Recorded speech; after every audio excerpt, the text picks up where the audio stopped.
Vous avez toujours rêvé de sauter en parachute en bas d'un édifice, de vous transformer en sirène ou de jouer à la rockstar? Tout ça est possible dans Second Life, un monde 3D qui fait fureur sur Internet. Plus de 2,5 millions de personnes fréquentent cet univers parallèle. Pour y jouer, il suffit de se créer un personnage qu'on appelle un avatar et de partir à l'aventure. Il y a des discothèques, des restaurants, des boutiques.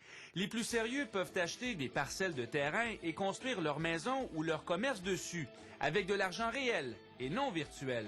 Tout le jeu est basé sur une économie de marché.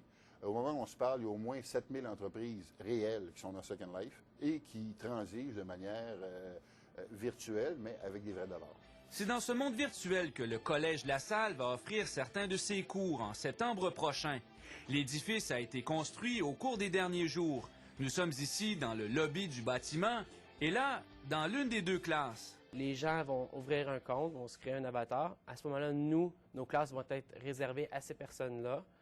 L'entrée des classes. Ces personnes-là vont rentrer dans la classe lors du cours et puis ils vont suivre leur cours. Ça pourrait être un cours de multimédia. En d'autres mots, les élèves pourront décrocher une attestation d'études collégiales du Collège La Salle sans jamais y mettre les pieds.